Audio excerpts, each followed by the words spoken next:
graça e a paz de nosso Senhor Jesus Cristo esteja com essa igreja e com todas as igrejas que estão cultuando ao Senhor nessa tarde, noite. Abra sua Bíblia no livro de Atos.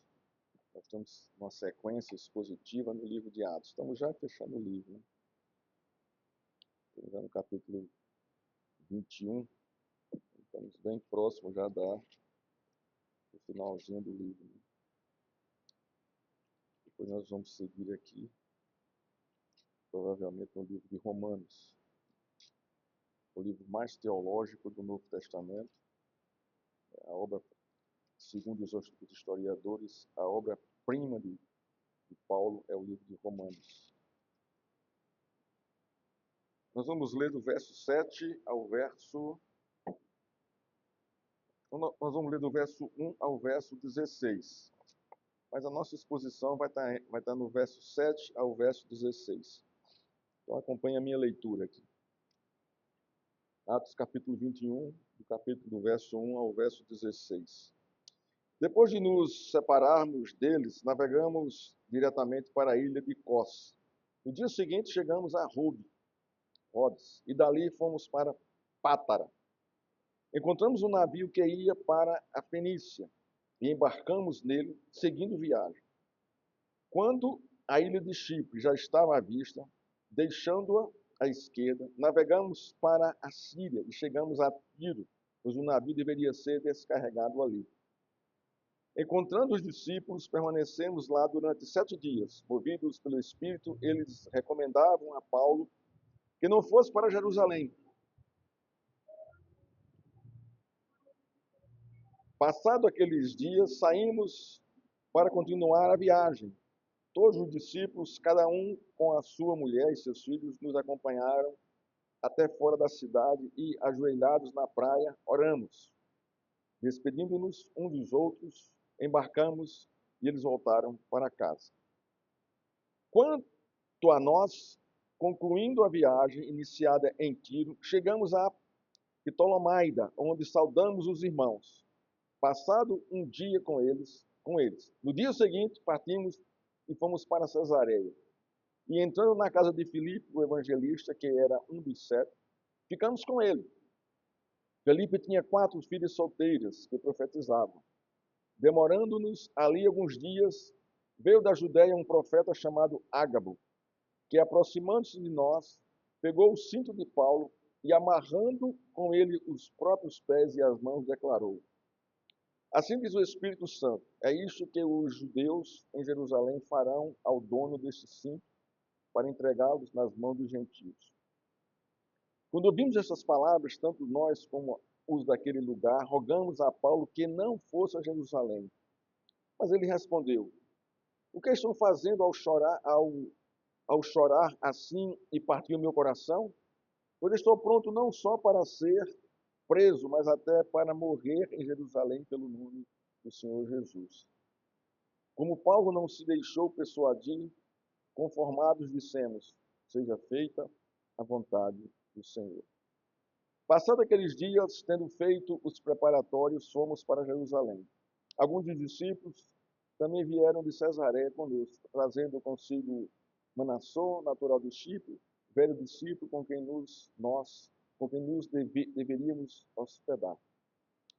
Ó Deus, nós te rogamos que o Senhor nos ajude a entender a tua palavra e aplicá-la ao nosso coração, Pai. Esperando de ti, Espírito Santo, promover a tua graça, a tua bondade em nos revelar a Cristo para honrar, glorificar e adorá-lo, assim honrando o teu nome. Em nome de Cristo.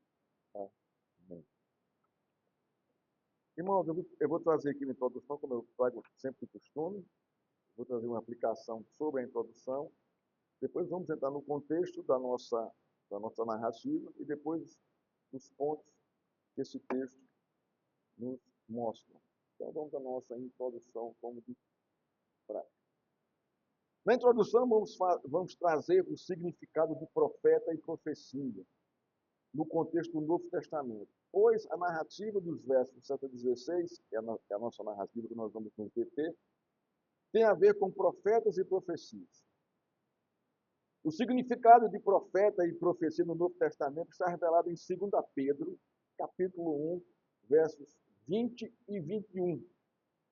Pedro, naquele contexto, naquela carta, está revelando à igreja a inspiração divina do profeta e da profecia. O texto dele diz o seguinte: sabendo primeiramente isto, está ele falando para a igreja, seus ouvintes, que nenhuma profecia da Escritura provém da interpretação pessoal, não é criação dos homens. Porque nunca jamais, nunca houve na história da redenção, da Escritura, da humanidade, qualquer profecia foi dada por vontade humana. Nunca aconteceu isso. Profecia divina. Ele vai dizer aqui, entretanto, homens falaram da parte de Deus, movidos pelo Espírito Santo. Então nós temos aqui, irmãos, o significado da profecia e do profeta.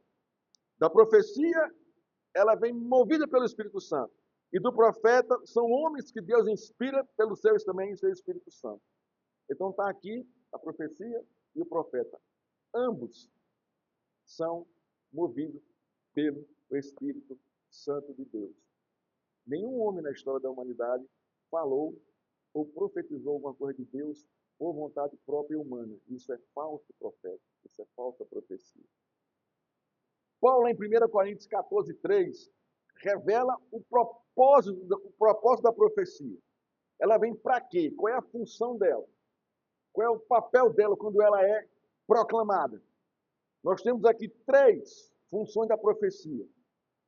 Ela edifica, ela exorta e ela consola. Sempre a mensagem profética está fundamentada nesses 3 pilares: edificação, exortação e consolo.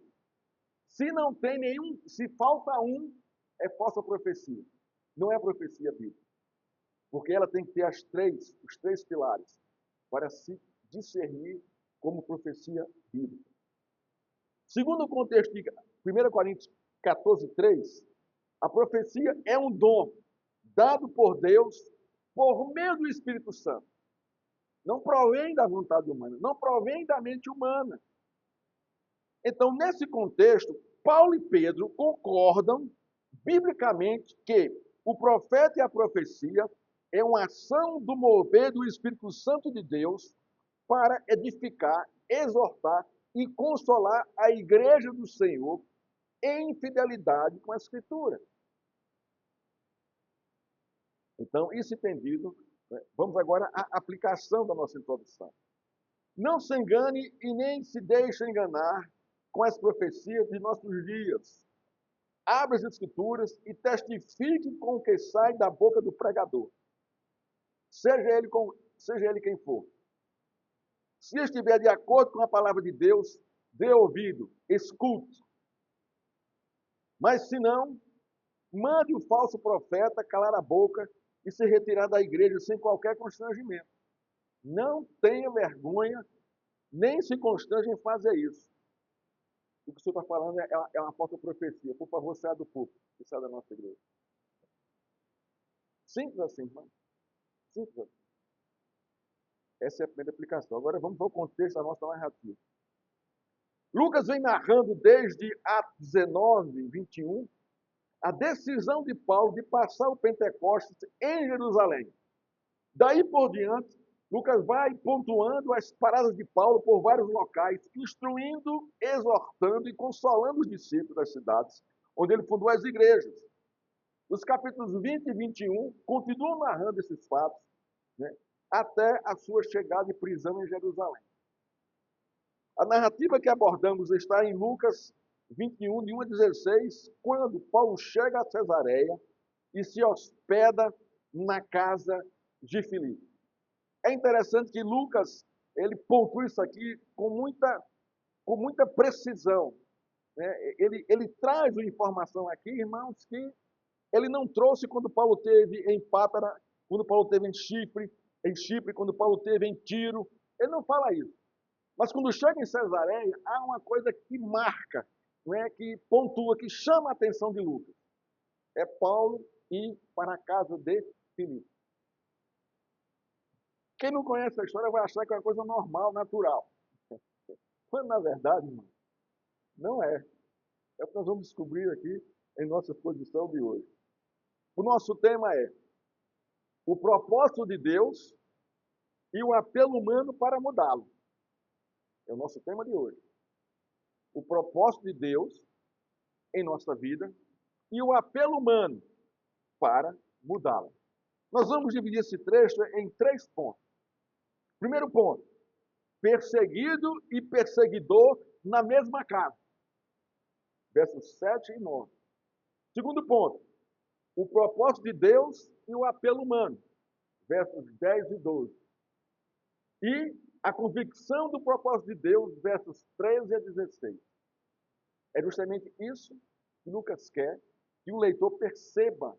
Né?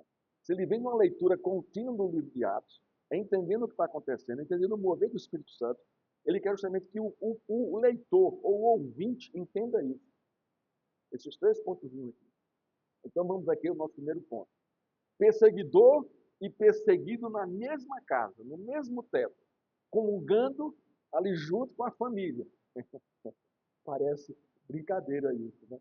Parece assim uma tese, né, de um romance, de um filme de Hollywood, né? Mas não é uma coisa bíblica tremenda. Não sei você, mas teve uma época em minha vida que fiz turismo familiar. Minha família está espalhada por todo o Brasil. Chegava às férias, eu ligava para a casa de um deles e perguntava se podia passar uns dias lá para conhecer a cidade. E, logicamente, era aceito em todas elas. Nunca houve uma rejeição disso aí.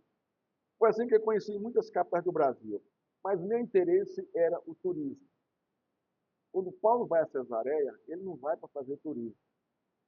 Ele está de passagem para Jerusalém. Então, ele não foi lá fazer turismo.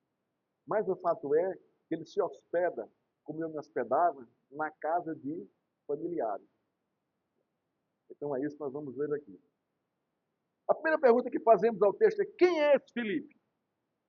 Lucas o identifica como Filipe o evangelista. Isso é importante para o contexto. Filipe era grego e um dos 7 diáconos eleito para servir às mesas das crentes viúvas gregas. Isso está em Atos 6, verso 5.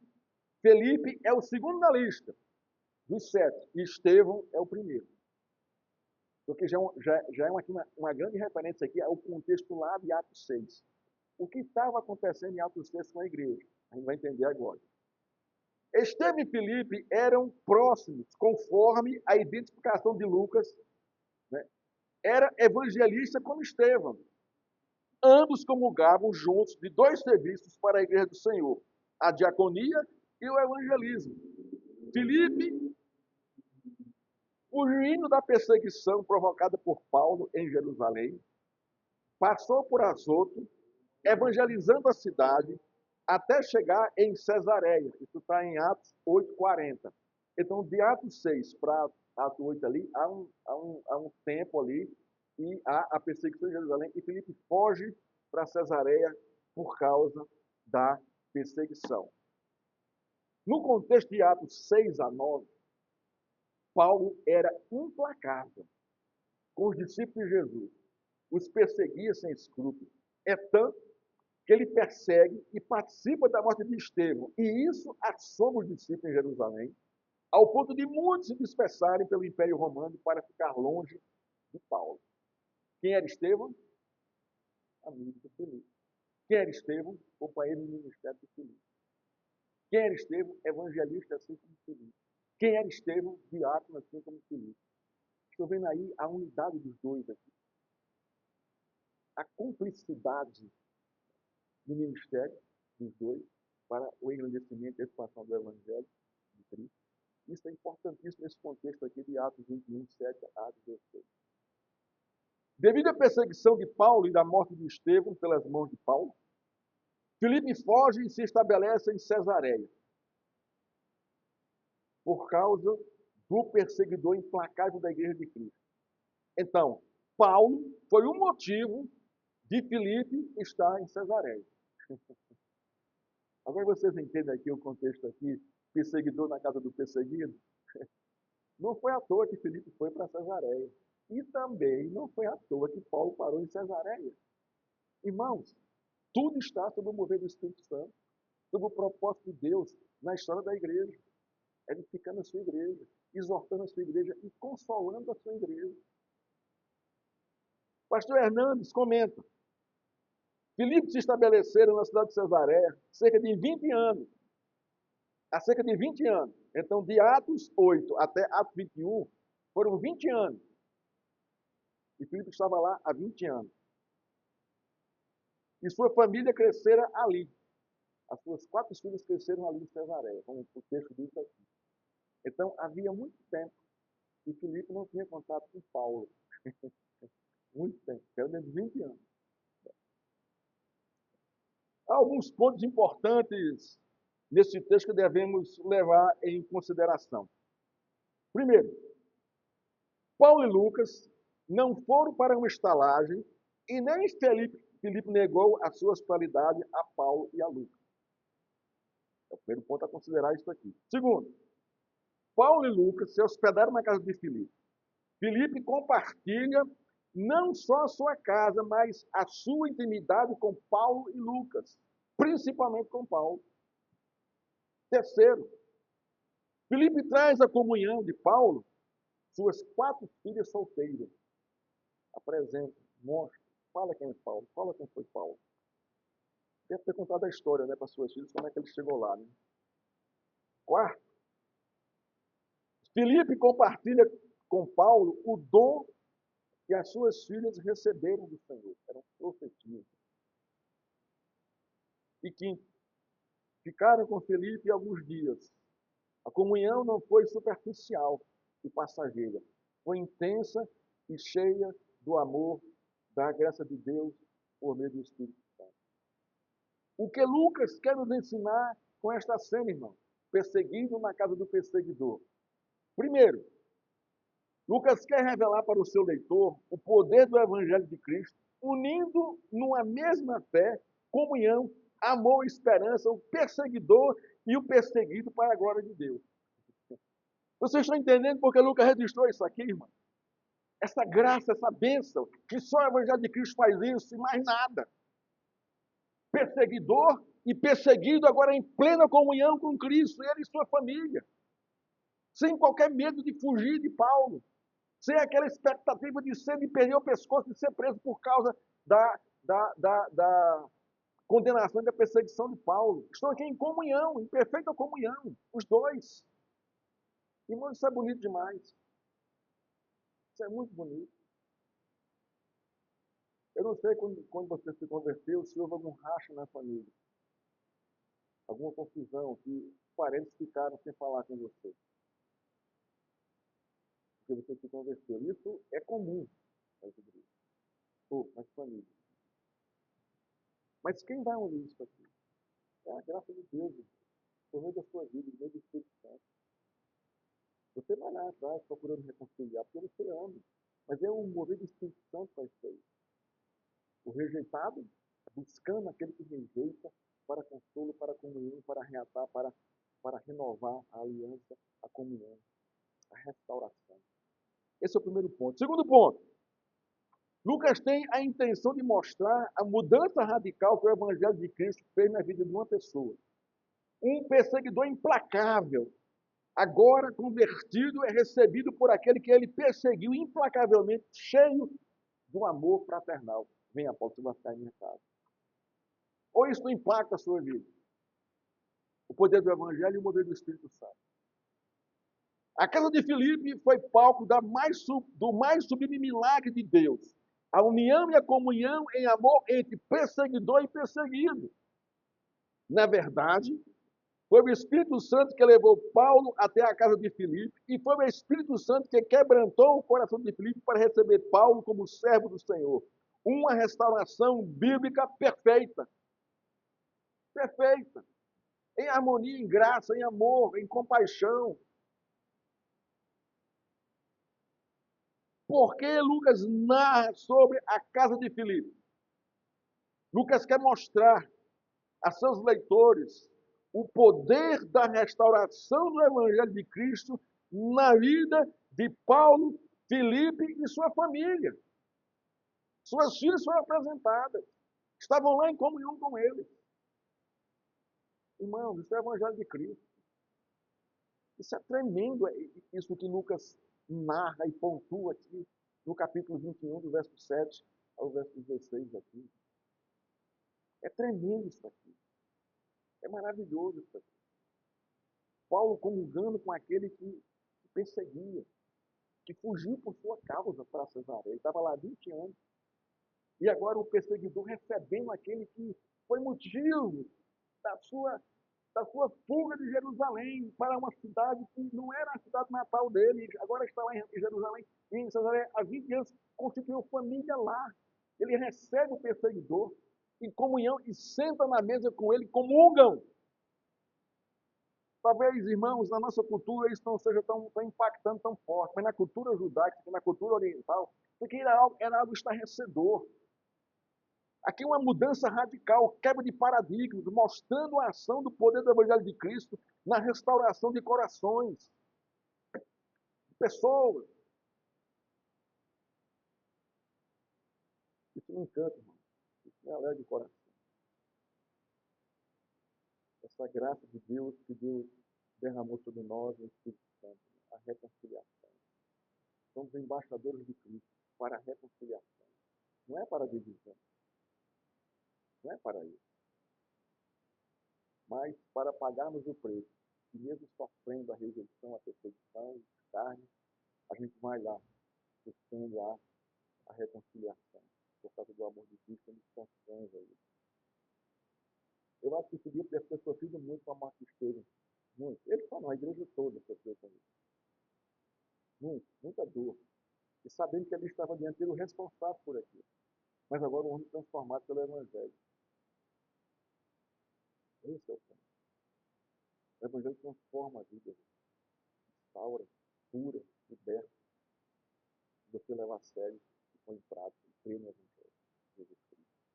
A aplicação para esse primeiro ponto. Não há nada mais impactante na história da humanidade do que a graça de Deus restaurando o pecador e o justificando diante de si por meio do sangue de Cristo. É o perseguidor crucificando o perseguido, sendo recebido por aquele a quem ele crucificou. Eu e você. Crucificamos a Cristo pelos nossos pecados. E ele vai à nossa casa. Ele nos restaura a comunhão, irmão. Olha o que Lucas está mostrando aqui. A mesma coisa. Os nossos pecados perseguiam a Cristo. Mataram Cristo. Levaram Cristo para a cruz. E nós somos responsáveis por isso. Assim como Paulo foi responsável pela morte de Estevão e o perseguiu e consentiu na sua morte. Mesma coisa aqui. Não muda nada aqui as implicações do pecado de Paulo e o nosso pecado. Mas o fato é que, assim como Deus restaurou a Cristo, assim como Deus restaurou a Paulo, Deus, irmãos, vem ao nosso encontro, restaura a nossa vida e nos dá a comunhão com Ele. Assim éramos nós, rebeldes, atrevidos e perseguidores de Deus. Mas Deus, em sua graça e misericórdia, vem ao nosso encontro e nos abraça, cheio de graça e verdade, restaurando nossa comunhão com Ele. Não fomos nós que procuramos comunhão com Ele. Ele veio a nós. Paulo foi um encontro de Cristo. Segundo ponto. O propósito de Deus e o apelo humano em querer mudar, ou quebrar, ou não cumprir. Versos 10 a 12. Demorando-se ali alguns dias, veio da Judéia um profeta chamado Ágabo. Então Deus tinha profeta na Judéia. Judeu, crente, Ágabo. Que aproximando-se de nós, aquele está na casa, né? Entrou na casa, né? Pegou o cinto de Paulo e amarrando com ele os próprios pés e as mãos, declarou: assim diz o Espírito Santo. Então ele está aqui falando pela boca como porta-voz do Espírito Santo. É isso que os judeus em Jerusalém farão ao dono deste cinto, para entregá-lo nas mãos dos gentios.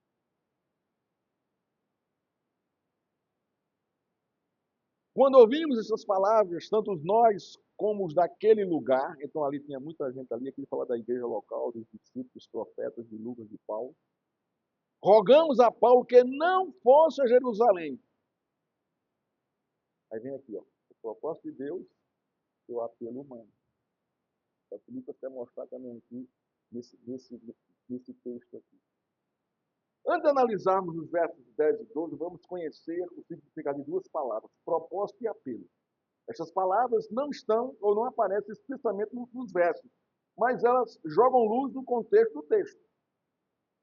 Propósito, o que é?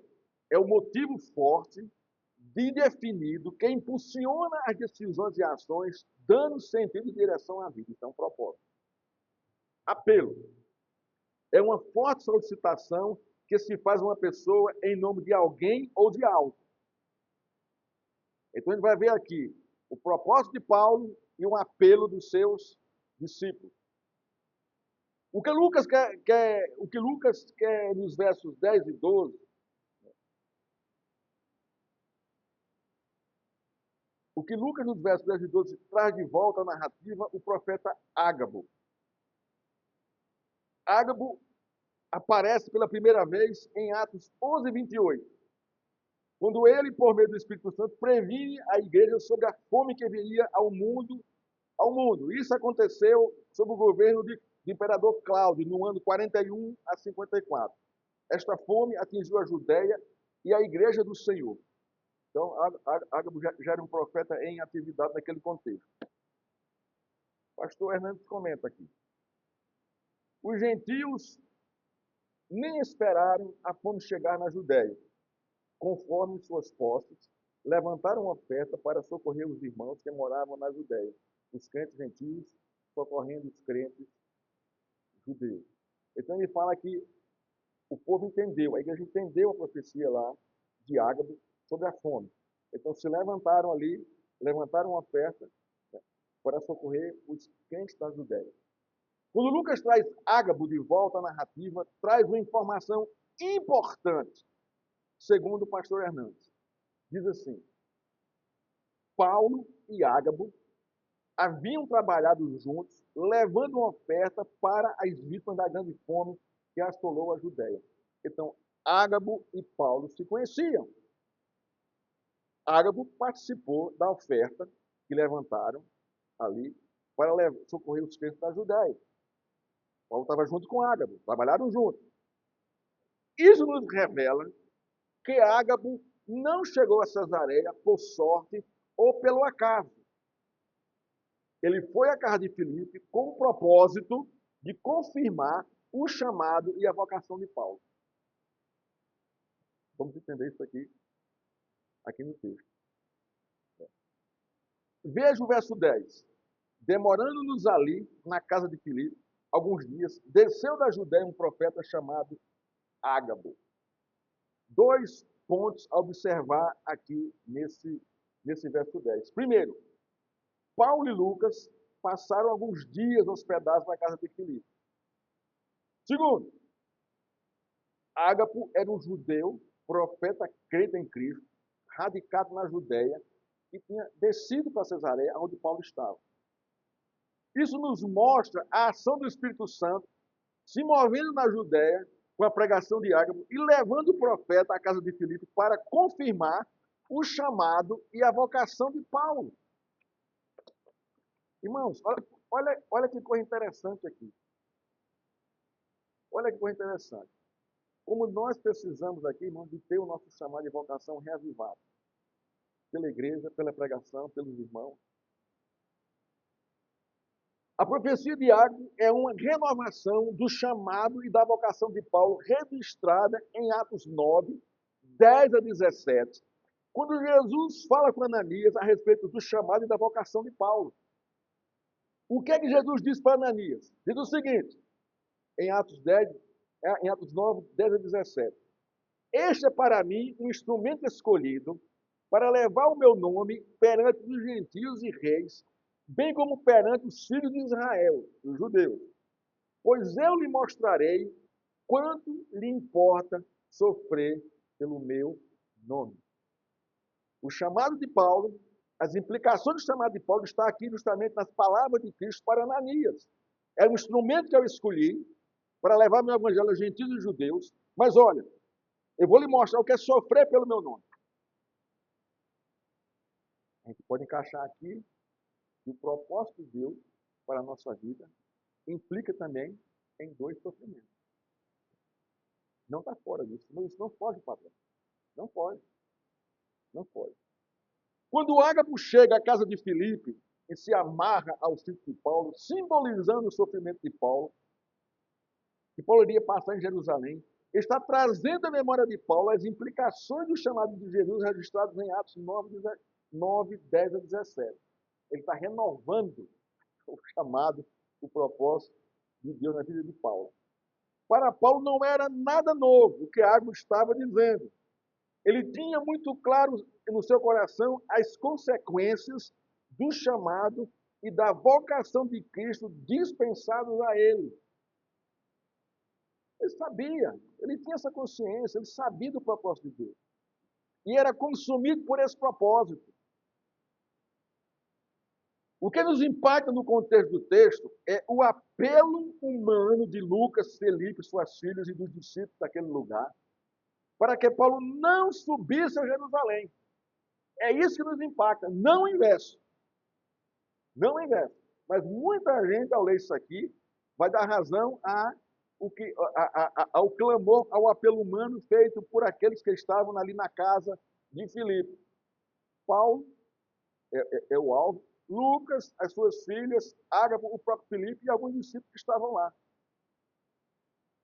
Vimos que o apelo é uma forte solicitação que se faz a uma pessoa em nome de alguém ou por causa de algo. O fato aqui é por causa de algo. Paulo, você vai sofrer, você vai passar por dor, por aflição em Jerusalém. Não há. Esse era o contexto. No contexto do texto, o apelo era por causa de algo que tinha um forte e preciso argumento. O sofrimento e a dor que o apóstolo ia passar em Jerusalém. Nós podemos imaginar mais ou menos o seguinte: esse grupo aqui apelando para Paulo. Paulo, por favor, preserve sua vida. A igreja precisa de você, Paulo. Não é um forte argumento? É um argumento mentiroso? Não, é um argumento honesto, sincero. Segundo, outro argumento, outro apelo. Paulo, por favor, pense no sofrimento que os gentios de Jerusalém farão a você. Você não merece isso. É um argumento, é um apelo sincero e honesto. Um outro apelo. Paulo, por favor, não é uma boa hora para você ir para Jerusalém. Vamos orar e Deus te enviará em outro dia. É um apelo honesto, sincero. Quarto apelo desse grupo aqui, que nós estamos aqui imaginando. Né? Paulo, nós amamos você e queremos o seu bem. Não vá para Jerusalém. Não aguentamos perder você. Ora, é um amor sincero do coração que está sendo exposto ali. Quinto apelo. Paulo, tem muita gente que precisa ouvir o Evangelho na Ásia e na Europa. Não vá para Jerusalém. Nós vamos com você para esses lugares. Irmão, são apelos honestos, sinceros do coração. O pessoal chorou quando apelou para Paulo. O texto diz aqui, ó, no verso 13 aqui. O que estão fazendo ao chorar assim e partir o meu coração? Olha que Paulo foi realmente abalado com esse apelo. Porque era um apelo sincero, honesto. Creio que Lucas quer revelar justamente uma realidade que muitos crentes na história do cristianismo enfrentaram e enfrentam hoje. A tensão da convicção do chamado e da vocação e o apelo humano para mudar este propósito, ou não cumprir esse propósito. É isso que está acontecendo aqui. É o confronto entre o propósito de Deus na sua vida e o apelo humano para você desistir, remediar ou interpretar o evangelho sem a cruz, para safar sua vida do sofrimento cristão. Se você quiser vir após mim, negue-se a si mesmo, tome sua cruz, siga-me. Esse é o apelo de Cristo. Apelo divino.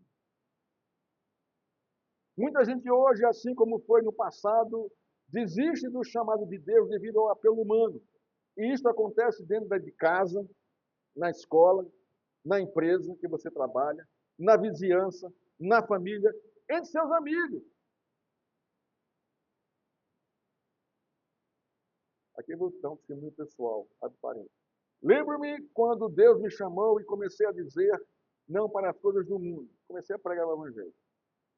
Um tio muito querido e que me amava muito, era muito chegado ao meu pai e minha mãe, me chamou em particular e me disse: Marcelo, isso não vale a pena, meu amado sobrinho. Você está perdendo a sua juventude. Larga disso. Vai viver. A vida é muito curta. Aproveita a vida. Isso eu viver. Olha o apelo, meu. Ele me amava. Um apelo sincero do coração dele. Quantos apelos cheios de boas intenções e motivações você ouviu ou está ouvindo para abandonar a Cristo? Ou fugir dos seus propósitos? Pregar o evangelho, evangelizar, testemunhar. Quantos, irmão? Coisas simples são muito sutis, mas eles estão aí. Quantos parentes que você ama e considera ter apelado para que você deixe a vida de secreto? E o apelo do mundo, que todo dia bate a nossa porta, ou bate a sua porta, lhe oferecendo as mais belas e apetitosas sugestões para você deixar a sua vida com Jesus. As pessoas que Paulo amava profundamente estavam apelando para ele fazer um simples desvio no propósito de Deus. Olha só, irmão. É isso que está acontecendo aqui, irmão. Simples desvio. Paulo não vai hoje, não vai agora. Não vai para lá, vai para a Europa e para a Ásia, não volta lá para o Oriente. Né? Um simples desvio. Irmão, isso aqui está claro. Se nós não temos convicção do propósito de Deus em nossa vida, que é revelado por meio do nosso chamado e vocação, a gente vai ser conduzido. A gente vai viver um cristianismo na superficialidade, simplesmente na religiosidade. E nós não vamos cumprir o propósito de Deus. Ou vamos sofrer muito para que nós cumpramos o propósito de Deus. Não se dobre aos apelos humanos e do mundo. Tenha plena convicção do seu chamado, da sua vocação e do propósito de Deus para a sua vida. Não negocie isso com nada, nem com o seu coração. Não negocie isso com nada. Vá firme. Vá firme.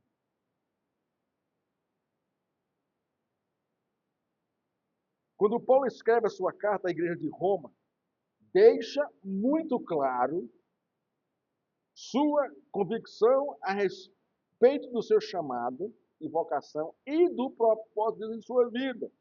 Diz lá em Romanos 8, 28, ele falando: sabemos que todas as coisas cooperam para o bem daqueles que amam a Deus, daqueles que são chamados segundo o seu propósito. Eu fui chamado para cumprir os propósitos de Deus. Paulo falando aqui. Eu amo a Deus e fui chamado para cumprir o seu propósito em minha vida. O que estão fazendo ao chorar assim e partir o meu coração? Pois estou pronto não só para ser preso, mas até para morrer em Jerusalém pelo nome do Senhor Jesus. Olha a convicção de Paulo aqui, irmão. Real, clara, fundamentada, sólida. Porque Paulo sabia que todas as coisas, inclusive o sofrimento e a morte, cooperam nesse contexto aqui da carta do livro aqui de Atos, da sua vida, para o bem dele, porque ele ama Cristo. Daqueles que são chamados segundo o seu propósito. Eu fui chamado segundo o propósito de Deus. E não vou abrir mão disso. Nada me faz abrir mão disso. Nem a morte. Vou para Jerusalém. Que decisão, irmão. Coisa tremenda. Lucas está nos ensinando aqui. O que o Espírito Santo está nos ensinando aqui. Aplicação desse ponto aqui. Não importa as circunstâncias que são boas, se são boas ou ruins, o que importa é cumprir o propósito de Deus. O crente que confia no Senhor e tem a convicção de que todas as coisas, sejam boas ou más, cooperam para o bem daquele que ama a Deus, pois o crente é chamado para cumprir o propósito de Deus. Essa certeza testemunha a convicção do chamado e da vocação de Deus na vida dele. Portanto, não deixe se levar pelos apelos humanos, por mais racionais e bem intencionados que sejam. Submeta-se ao propósito de Deus em Cristo Jesus. O principal, testemunhar a Cristo. Terceiro ponto, a convicção do propósito de Deus. Versos 13 a 16 aqui. Tá? A parte B aqui. Ele começa aqui. Pois estou pronto não só para ser preso, mas até para morrer em Jerusalém, pelo nome do Senhor Jesus. Como Paulo não se deixou persuadir, olha só que coisa linda isso aqui. Conformados, dissemos, seja feita a vontade do Senhor. Agora, observa o que está acontecendo aqui, irmão. Observe essa parte aqui do verso 14.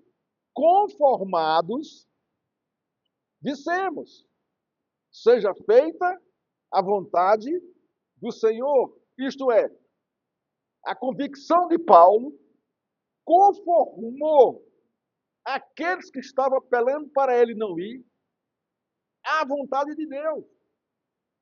Olha só que coisa linda isso aqui. Então, Paulo, com o seu posicionamento de não se dobrar ao apelo e dizer, não, eu vou cumprir o propósito de Deus, não é? Conformou aqueles irmãos ao quê? A se submeterem ao propósito de Deus. Seja feita a vontade do Senhor. Olha só. Que coisa linda isso aqui, irmão. Poder do Espírito Santo. Convicção significa crença ou opinião firme a respeito de algo com base em provas ou razões íntimas ou como resultado da influência ou persuasão de outro. Então, Paulo tinha convicção aqui, irmãos, pelas suas crenças, né, conforme a palavra de Cristo. Paulo cria em Cristo. Esse que era o seu fundamento aqui. As suas convicções não eram convicções na sociologia, na filosofia, no judaísmo, nada disso. As convicções de Paulo estavam presas a Cristo, ao Evangelho, à sua palavra, à sua pessoa.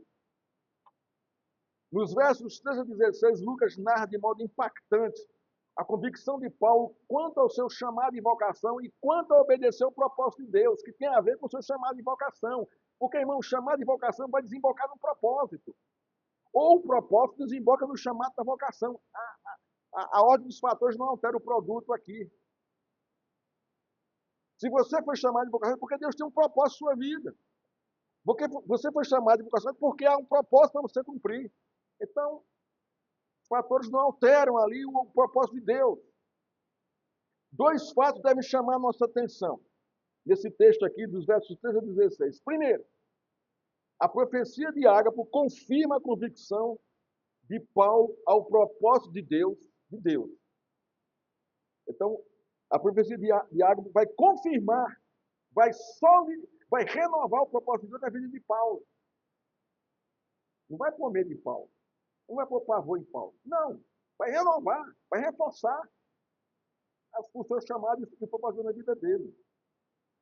Em Atos 20, 22 e 23, no capítulo aqui anterior, Paulo afirma aos presbíteros da igreja de Éfeso, que foram chamados por eles para se encontrar com ele em Mileto, o seguinte: isso aqui é Paulo falando para os presbíteros de Éfeso, que se encontraram com ele no porto de Mileto. Paulo diz o seguinte, aqui no capítulo 20, capítulo anterior: e agora, presta atenção, isso aqui é Paulo falando para eles, impelido pelo Espírito Santo, vão para Jerusalém. Então, olha a convicção de Paulo. Quem está me levando para Jerusalém sou eu, é minha vontade, é o propósito de Deus através do Espírito Santo. Você vai para Jerusalém. Não sabendo o que ali vai me acontecer, exceto que o Espírito Santo, de cidade em cidade, me assegura que prisões e sofrimentos está à minha espera. Então ele já sabia. Ele sabia do que tinha que ir e está sabendo o que vai acontecer lá. Isso mostra a sua convicção de não se dobrar ao apelo dos seus amados discípulos, de Filipe, de Lucas, das filhas de Filipe e dos discípulos que estavam lá na casa, em comunhão com ele. Em Atos 20, 22 a 23, Lucas revela a convicção de Paulo ao propósito de Deus, mesmo tendo a revelação do Espírito Santo das prisões e dos sofrimentos que iriam acontecer com ele. Observe dois fatos em Atos 20, 22 e 23. Primeiro, é revelação do Espírito Santo. Olha, Paulo, você vai para Jerusalém e você lá vai sofrer. Quem está revelando, irmão? O Espírito Santo. Nossa, como é que pode isso? Não, tem uma coisa errada com esse versículo aqui. Não pode. Como é que Deus vai levar um servo seu, como no calibre de Paulo, para sofrer em Jerusalém? Isso é uma coisa masoquista. Não tem sentido isso. Isso é um apelo humano do nosso coração. Mas Deus não pensa como nós pensamos. Ele pensa estratégia. E seus servos devem cumprir, devem submeter. Simples assim. Mesmo que seja sofrimento. Irmão, como é difícil de admitir isso na vida cristã de hoje, quando a mensagem é Deus é amor. Né? Mensagem. Eu não estou negando que Deus não seja amor. Mas o amor de Deus não é como nós interpretamos que seja. O amor de Deus, ele se expressa de várias formas.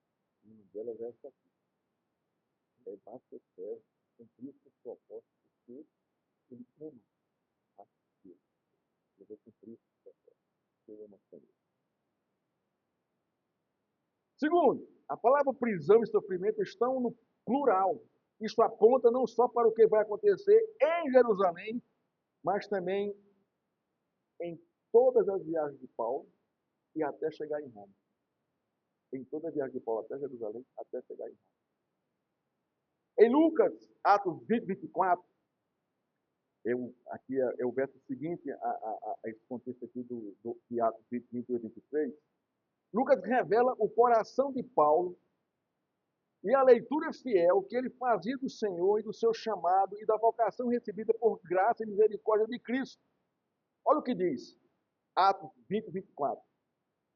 Porém, em nada considero a vida preciosa para mim mesmo, desde que eu complete a minha carreira e o ministério que recebi do Senhor Jesus para testemunhar o Evangelho da graça. Aqui está a convicção profunda do propósito de Paulo. Olha o que ele diz aqui, nesse verso aqui. É o que ele está aqui dizendo aqui, essa turma aqui, né, em Atos 21, no verso, né, 13 e 14. Está repetindo isso aqui em outras palavras. Irmão, em nada considero a minha vida preciosa para mim mesmo, desde que e eu complete a minha carreira e o ministério que eu recebi do Senhor Jesus para testemunhar o Evangelho. Qual era o propósito de Paulo? Testemunhar o Evangelho. Qual é o meu propósito? O seu propósito? É o meu. Testemunhar o Evangelho. Em nossa caminhada cristã. Agora, precisamos entender alguns pontos desse verso de Atos 20, 24. Primeiro, Paulo não está desdenhando da sua vida, quando diz que não a considera como preciosa. Porém, em nada considero a vida para mim mesmo como preciosa. Segundo, a preciosidade da vida de Paulo estava no fato de cumprir o propósito de Deus. Então, era preciosa a vida para ele, desde que ele cumprisse o propósito de Deus. Aí estava a preciosidade da sua vida, Cristo, o seu chamado, a sua vocação, o seu propósito. Terceiro, a razão da vida de Paulo foi a dádiva recebida de Cristo de testemunhar o seu evangelho, com todo sofrimento e com toda dor. Mas essa era a convicção de Paulo. Esses pontos nos revelam a plena convicção de Paulo quanto ao seu chamado e vocação para ele. Vocação para ele, o chamado e a vocação estavam acima de qualquer desejo pessoal e de qualquer apelo humano. Por mais coerente e honesto e sincero que fosse, a preciosidade da sua vida era Cristo. Eu vou para Jerusalém para pregar o evangelho e testemunhar a gentios e a judeus, sabendo o sofrimento que me espera lá. E a gente vai ver aqui, nos versos aqui diante, até o final do livro de Atos, né, a gente vai ver aqui todo o sofrimento que Paulo passa ali em Jerusalém, a luta dele contra as acusações dos judeus, né, suscitando intriga, né, e usando os gentios para a condenação de Paulo. Lucas, em Atos 21, 12, que a gente botou aqui para o nosso texto, revela que todos os que estavam com Paulo na casa de Filipe, é uma só voz, como um coral, e lágrimas nos olhos, disseram: Paulo, não vá para Jerusalém. Lucas deixa muito claro no verso 12 a tensão entre o apelo humano, racional, e o propósito de Deus. Agora, observe que o apelo humano no contexto não é sem razão ou sem fundamento, ou desonesto, ou manipulador. O apelo foi sincero, honesto, intenso e com uma forte razão, a ponto deles chorarem ao fazerem um apelo a Paulo. O verso 13 revela que o teor do apelo foi forte e intenso, e cheio de emoção, e diz o texto: o que estão fazendo ao chorar assim e partir o meu coração? Paulo foi sensível ao apelo. Partiu o coração dele. Mas aí vem a luta interna. É o meu coração partido ou o propósito de Deus? Onde é que eu vou? O que é que vai me consumir? Mas Paulo tinha plena convicção que era o propósito de Deus ali. Mas ele revela esse lado humano dele, né, essa briga interna, essa tensão interna. Mas ele escolhe, ele vai pelo propósito de Deus. Paulo revela como ficou sensibilizado com o apelo de seus irmãos. Ele diz: meu coração está partido. O apelo de seus amados irmãos sensibilizou o coração de Paulo com tamanha força ao ponto dele ter que exortar seus irmãos dizendo: o que vocês estão fazendo? Não façam isso. Não é assim que a gente interpreta o propósito de Deus. Não é assim. A pergunta de Paulo no verso 13 é central ao contexto do texto. Central. Lucas quer chamar a atenção da igreja, dos crentes, missionários, evangelistas, de profetas, presbíteros e das igrejas locais, quanto ao custo de ser testemunho de Cristo. Lucas está confrontando os crentes, evangelistas, missionários, profetas, presbíteros da igreja local aqui no contexto, se eles estão dispostos a sofrer por Cristo, testemunhando de forma fiel o seu evangelho, que provoca perseguição, provoca sofrimento, provoca dor. Lucas está confrontando os crentes missionários, evangelistas, profetas, presbíteros da igreja local aqui, do contexto do texto. Se eles vão obedecer e cumprir o propósito de Deus em suas vidas, ou vão se entregar aos apelos humanos e não cumpri-los, sabendo que tem que sofrer e que vai doer muita coisa. Quem quer sofrer pelo evangelho? Prega esse evangelho assim, olha, você vai ser crente, você vai sofrer. Você vai pagar um preço muito alto. Porque Deus vai requerer toda a sua vida. E o seu testemunho vai provocar intriga em muita gente, vai provocar perseguição, você vai sofrer, porque você vai ser rejeitado, você vai ser escanteado, você vai ser agredido moralmente, você vai ser agredido até fisicamente. O evangelho provoca isso. Você vai perder emprego, vão acabar com a sua fama lá fora, vão inventar um monte de mentiras a seu respeito para denegrir sua imagem. Está disposto a isso para ser crente? Essa deveria ser a mensagem que a gente deveria pregar nesse tempo. Você está disposto a negar a sua vida? A dizer não aos apetites do mundo, à fama, ao poder, ao sexo, um monte de coisa aí. O evangelho provoca isso.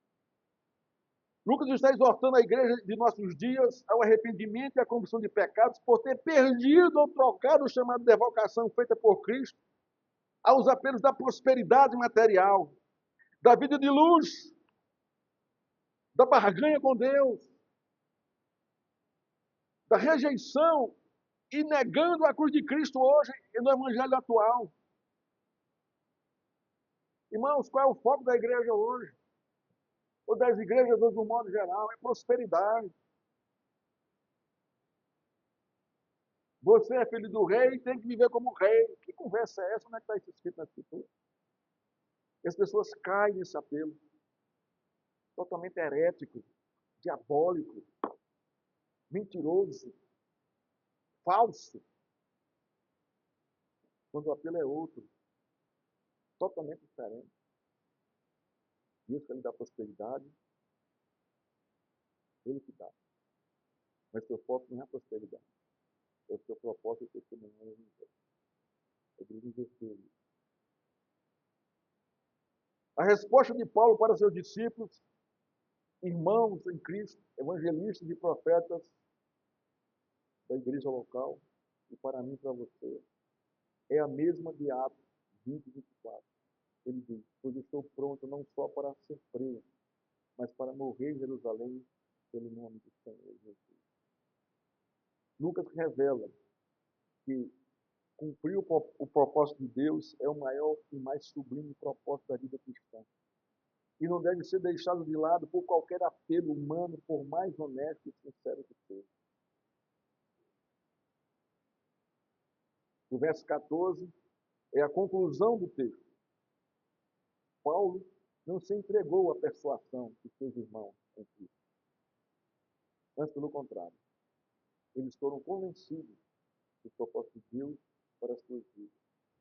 Isso é visto na resposta deles para Paulo.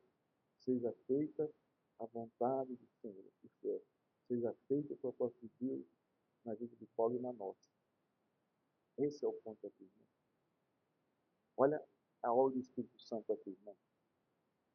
De forma graciosa, de forma consoladora, exortadora, confortando aqui a igreja do Senhor. O verso 15 confirma que todos foram convencidos que o que importa na vida cristã é cumprir o propósito de Deus, mesmo que prisões e sofrimentos façam parte desse propósito, diz o texto. Passados aqueles dias, tendo feito preparativos, fomos, no plural, para Jerusalém. Inclusive, alguns discípulos da própria igreja aqui, lá de Cesareia. Vamos com Paulo. Conclusão e aplicação, irmãos, da nosso sermão de hoje. De tudo que podemos guardar desta narrativa, é a maneira fiel com que devemos cumprir o propósito de Deus em nossa vida. O principal é testemunhe o Evangelho de Cristo, custe o que custar. A igreja do Senhor tem um único propósito nessa terra: testemunhar a pessoa de Cristo de forma fiel, zelosa. Testemunhar a sua cruz, testemunhar a sua salvação e condenação, testemunhar a volta de Cristo. Isso a todas as nações, a partir de onde estamos. Mesmo sabendo que prisões e sofrimentos fazem parte do propósito de Deus para a nossa vida e para a vida da igreja. Não caia nos apelos humanos, por mais honestos e sinceros que forem. Não caia no apelo do mundo, por mais regalias que tiver. Não caia no apelo do seu coração por fama, poder e prazer. Não caia no apelo de que você é o centro do mundo e merece toda a atenção de Deus, da igreja e dos seus irmãos. Seu propósito é cumprir o propósito de Deus em sua vida. Não fuja disso. Vamos ficar de pé e vamos orar ao Senhor. Ó Deus, nós te louvamos, Senhor, pela tua palavra. Nós te louvamos pelo modo que o Senhor nos consola, nos exorta e nos edifica, Senhor. Cá estamos nós, Senhor, impactados pela tua palavra. Impactados, Senhor, em confrontar, Senhor, que muitas vezes os nossos apelos humanos e pessoais têm, Senhor, sobreposto o teu propósito em nossa vida, de que é testemunhar o teu evangelho. Ó Deus, nos perdoa, Senhor, em nome de Jesus. Aviva o nosso coração, para que testemunhemos com alegria, com gozo, para que cumpramos, Senhor, o teu propósito, Senhor. Isso que deva ser, Senhor, o principal propósito da nossa vida, Senhor. Aí está o valor da nossa vida. Cumprir o propósito pelo qual fomos chamados e estacionados para fazer, para testemunhar o teu nome até a vitória. Cá estamos nós, Senhor. Ajuda-nos, fortalece-nos, anima-nos, ajuda-nos para isso. Pedimos perdão e ao mesmo tempo a tua boa mão, a tua misericórdia, renovando, fortalecendo-nos para seguirmos adiante, assim como Paulo seguiu, assim o teu propósito.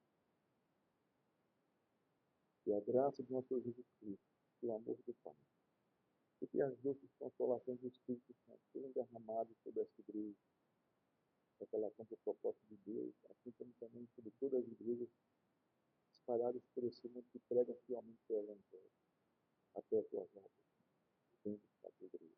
Assim que oramos, em nome de